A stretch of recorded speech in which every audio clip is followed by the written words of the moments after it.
Hey guys, it is me, Kisame Unlimited, and I'm here doing another deck profile of my Dinomist deck. My Dinomist deck is actually I honestly, it's one of the few decks that I've been trying out that I just do extremely well with. I feel like they're very offensive. It's like a very offensive type deck, and I feel like that's like right up my alley. So I really put a lot of work into my Dinomist deck, and I am honestly like undefeated in my challenge with it. It's amazing, and if anybody is interested in the Dinomist deck, I think that you should take the time to, see how mine is, because mine is really good, and I could most likely help you to make yours better. All right, I play 3 Dinomist Spinos. Spinos being able to, before you even go into battle, you're just like, all right, chuck like one of my weaker ones so he could attack twice, because most of the time I never use him to attack directly. I'm just beating down my opponent, and knowing that I can get 225 moves in is extremely helpful. Rex, I play 3 of. Rex is, if you're playing Dinomist, you have to play him at 3, because you could literally be like, all right, I'm done fucking up your board, throw a Dinomist into my extra deck, shuffle a card back in from your deck or your field, and you just minus, because the Dinomist could just come back from the extra deck because they're pendulum based. So it's like there is no minus for your end. Chow Tops. Me personally, I don't really like him, because it's like, you know what it is? It's that he's the best of a bad situation. Most of the time I want him on my scales, because I'm just like, you're going to be my scale 3. Because personally for me, it's like I wish that they would make a couple of more better ones, because when I first started doing Toot and Boot, I did it on Dinomist, and I was tooting and booting them, and some of them got toots and some of them got boots. He was just one of those cards where I thought that was lackluster, because he was one of the cards where it's like, he could special summon himself, but I'm like, that's all you could do, and you're pendulum based. That's not amazing. You're not that good, but he's alright. Now I play 2 Brackens. Bracken, the only reason why he's here is because he is a fucking scale 6 pendulum for Dinomist. That's the only reason. He's not that good, but the moral is that I needed something. All right, and then I play 3 Petren. Petren is, in my opinion, he's the searcher. To me, anytime I ever have any time to search, I'm either searching out Charge or Rush, because I need to just get into my plays as quickly as possible. Most of the time I always search Charge with Petren, because I was just like, I needed that as much as possible. He's the staple 3. He's amazing. So I play 3 Plesios. I'm pretty sure that's how you say his name, Plesios. Plesios is he just weakens your opponent's monsters dramatically, because the more you have, the weaker they are. And then, most of the time, the Dinomist cards are already decent beat sticks to begin with, because when you bring them out, they're like, most of the time you're dealing with 2,500 beat sticks most of the time. So when you have that against you, with already your cards being weakened, it doesn't give you a plus mechanic, but it just, when it comes to them being extremely offensive, it makes your opponent like, okay, I have to beat you in a different way, which is really good. And the pendulum scales protect from destruction in battle, so it's like, what are you going to do to me? Can't target.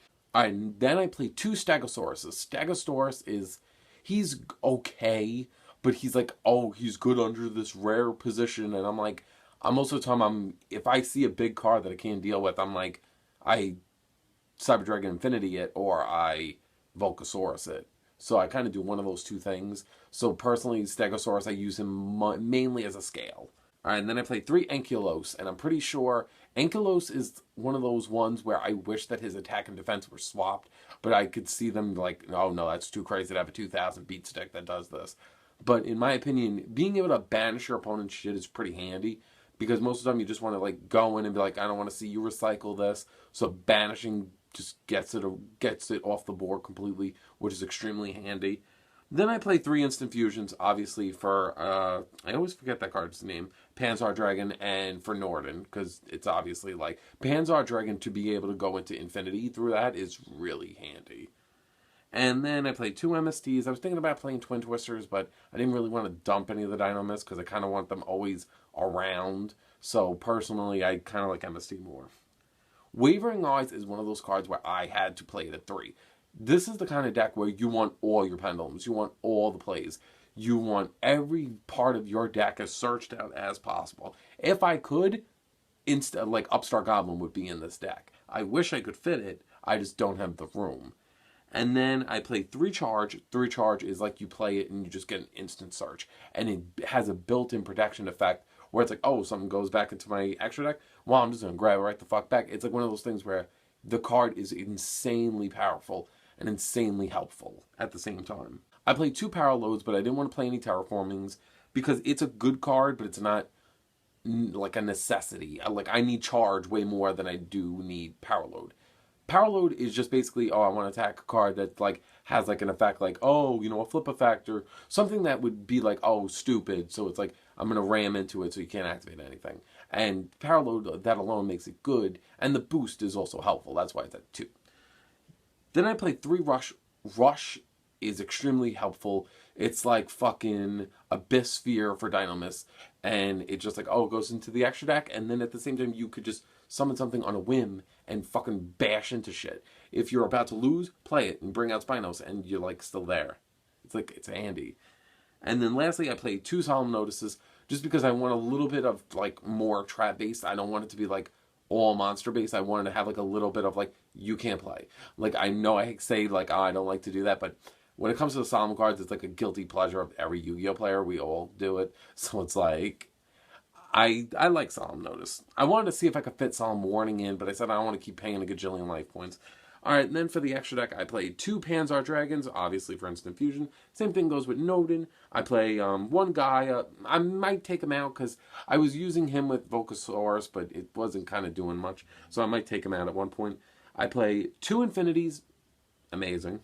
Dinomist could abuse it. Duh. Then I play 1 Utopia the Lightning. Obviously, Utopia's in here too. And then I play 1 Volcasaurus, like I said before. 2 Cyber Dragon Novas for Infinity. I play 1 XYZ Rebellion Dragon. Mainly, people don't really play him, but I play him because remember, this deck is very offensive. Like, I want to be as offensive as possible. And this is one of those cards that kind of helps me do that.